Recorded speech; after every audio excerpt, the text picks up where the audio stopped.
Hi and hello there, Pisces! Welcome new subscribers, returning instant buyers. Thank you sa inyong walang sawang love and support for me. Kung hindi niyo pa lamang paputi other channel, link down below sa ating description box. If interested, i-click lang yung link dyan para mapunta kayo doon. Araw-araw ay nag-upload tayo ng collective readings for all signs. There, yung natin gender dito sa babae, lalaki, LGBT.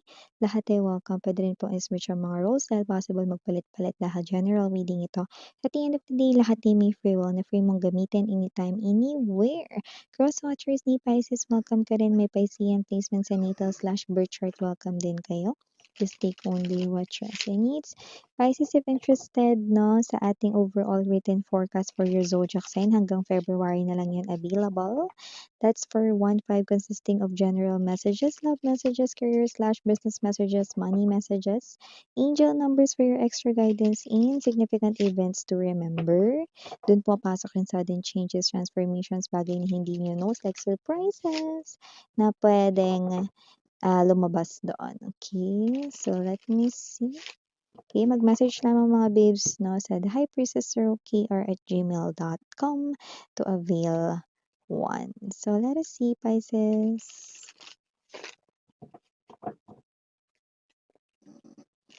Maraming salamat, Archangel Michael, Army of Angels and Guides para sa messages nito for Pisces. So guys, you do have here the energy of Seven of Coins. You also have here the Ten of Wands. Nandito din Pisces, Strength energy. We also have here the Ten of Cups, Sun energy, the Eight of Swords. Bottom of the deck, we have the Justice.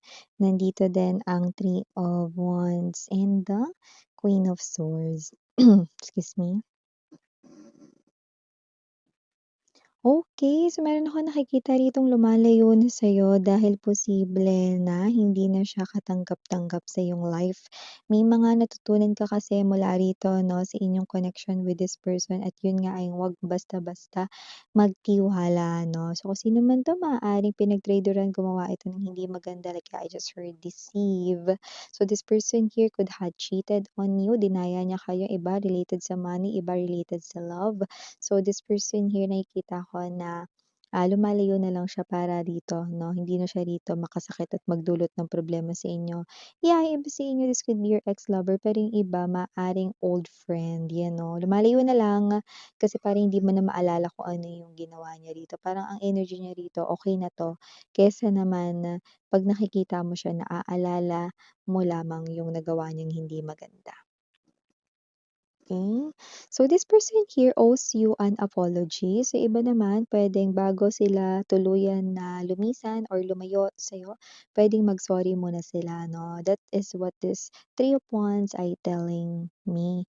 Maliban dyan, Pisces, maaring nag-iisip ka pa ngayon ng iba pang pagkakakitaan or another source of income, pwedeng part-time or sideline dito.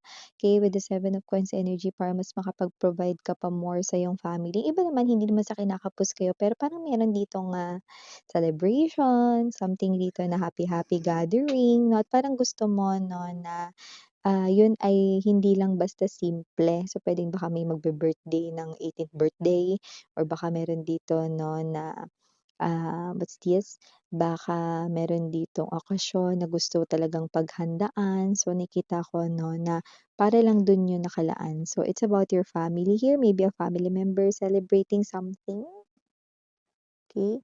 At gusto mo na paghandaan ito ng, talagang may handa talaga 'no, yun talaga naka-prepare talaga. So, nakita ko dito 'no, na meron ditong opportunity na makukuha sa isang friend, yung iba sa katrabaho rito 'no, 'yan. At nakikita ko na paghahandaan mo 'yan, okay, wow.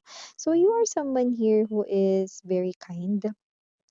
Parang kahit na ikaw na yung gumagastos dito 'no, ang importante sa'yo ay yung ngiti 'no, at ang mapasaya rito ang iyong mga family members or loved ones mo, especially your family. Wow, you're someone who's family-oriented and very loving na individual sa kanyang mga close people sa lives, 'yan. And maliban diyan Pisces, meron din pala rito 'no, na magsha-shine ng solution sa problema mo rito na parang kailan lang sumulpot 'tong problema na 'to, pero at least malulusaw na rin agad. Ten of Wands energy. Kung ano man ito, possible na dinala mo rin ito 'no, ng mga ilang linggo. Yung iba naman, hindi naman linggo, pero maaaring ilang mga araw. Pero nakikita ko na malulusaw din agad dahil magpapakita ang solusyon, Sun card energy. Okay. So, kung ano man 'yan, ikaw nakakaalam niyan, anong problema 'yan, sa trabaho ba 'yan, sa love life na malulusaw 'yan ng kusa. Ibig sabihin magkakaroon ng natural way na 'yan ay matugunan at masolusyonan 'no. Hindi mo na kailangang isipin paano 'yun, si universe na bahala dun mga babes 'no, basta makikita mo na lamang ito. Bagay na all you need to say is thank you. Thank you God 'no, no matter what you call it 'no, okey, isa lang naman ang ating God, okey. So, maliban diyan, someone here ay definitely thinking of you. Ang person na ito ay walang iba kundi ang boyfriend mo, girlfriend mo, asawa mo. So, malayo ba sa kanila or papalayo pansamantala, maaaring ikaw ay madestino sa ibang lugar because of your work. Pero iba, hindi naman madedestino, parang meron lang na parang excursion or, um what's this 'no, field trip ang inyong kumpanya or whatsoever 'no, parang saglit lang naman 'to, parang 2 days lang or parang overnight lang or whatsoever 'no. So, nag-aalala siya rito sa'yo, yun ay yan, So, marami siyang ipapabaon sa'yo, pagkain tsaka mga paalala. Uy, meron akong nakikita rito, dun pa rin sa mga may ka-in relationship, meron ditong energy 'no, na ang person mo ay may pinagseselosan or may pagseselosan sa paligid mo, Pisces. Puwedeng katrabaho 'yan, puwedeng kaibigan 'no. So, yun nakikita ko dito. Huwag mag-alala, ipapaalam niya rin 'yan sa'yo, okey? Sa larangan naman ng pag-ibig 'no, para naman sa mga single Pisces diyan or Piscean, may energy tayong nakikita rito 'no, na meron dito nagkakagusto sa inyo pero medyo shy type siya. Pero ang maganda meron dito 'no, na energy ng taong malapit sa'yo pero wala namang gusto sa'yo yung tao na yun, pero yung tao na yun ang magiging dahilan or magpapa-trigger para umamin or mag-confess na ng feelings itong tao na 'to na nahihiyang magtapat sa'yo, Pisces, dahil makakaramdam siya rito ng threat na baka ikaw ay masungkit or mabingwit ng iba pagka nagbagal-bagal pa siya. So, see, yan yung nakikita natin dito. At maliban diyan mga babes 'no, nakakita rin tayo rito ng energy ng someone na meron ba ditong nilalakad na pina-process na mga papers, kahit ano, files, archives, or, documents, business permits, ano man 'yan, applications, visa applications, or kahit na yung mga parang loan or whatever 'no. I'm seeing you 'no, getting approved. It's a big check, 'yan. So, kung pina-process 'yan ng working visa, wala namang magiging problema, tuloy-tuloy na 'yan. Dito may mga nag-aabang ng mga medical results or reports 'no, 'yan ay nakikita ko na clear at nakikita ko makakagora kayo kung 'yan man ay trabaho 'no, or related sa trabaho ninyo, 'yan 'no. 'Wag na kayong mag-alala please. Okey na Pisces, 'yan 'no. At nakikita ko rin dito sa mga darating na mga linggo maaaring meron kang, diretsahin or, energy ng hindi diretsahin, baka maging strikto ka rito 'no. Puwedeng sa work mo or sa negosyo mo lalo na kung ikaw may-ari ng negosyo.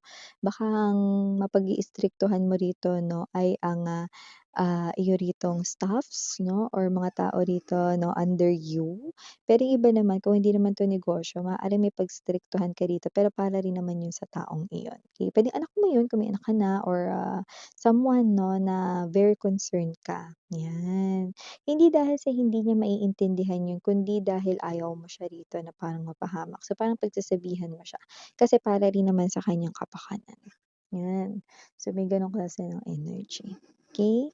So, meron ditong energy na possible na mas makapag-relax ka at makatulog 'no, kasi nakakita ko dito ng mga sunod-sunod na mga makakapagpahinga ka talaga, maganda yung tulog mo, like yung pati yung mga panaginip mo magaganda, walang nightmares.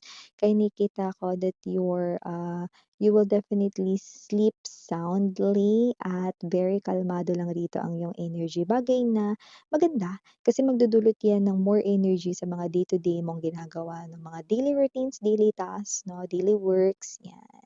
Okay. So, maliban diyan may energy rin dito na maaaring may magpatago sa'yo ng isang bagay, huwag mag-alala, huwag matakot 'no, hindi ko naman nakikitang mawawala mo yun. Hindi ka niya sisihan, "Ay pinagtago ko sa'yo, eh, bla bla bla," 'yan 'no. Alam mo kung bakit, okey? Kaya niya pinapatago sa'yo yun kasi posibleng mga babes importante yun sa kanya at alam niya 'no, na maingat ka sa mga gamit. This could be your friend or your workmate, may energy siya dito, meron siyang tinutukoy na may silhouette na isang person dito 'no, na parang siguro 'pag nasa kanya yung gamit na yun, baka makuha yun ng person na yun 'no, parang may energy ng kinukulit siya lagi nun, eh. So, kung ano man yan, papatago niya yan sa'yo 'no, dahil nagtitiwala siya sa'yo. Tsaka 'pag nasa iyo yan, hindi yan makukuha daw sa kanya, yan, okey. Ano kaya yun? Okay, so ito yung mga messages right here for you, Pisces. Again, I'm Yuriana Ani. Sarang Hail Love and Light, mga mahal. If interested, mag-message lamang dun sa thehypersistero@gmail.com ng para sa Ring of Fire inquiry. Few slots left at para dun sa overall written forecast for your zodiac sign, Pisces. So yeah, again, I'm Yuriana Ani for the girls and Yana Duna for the boys. Sarang Hail Love and Light. Annyeong.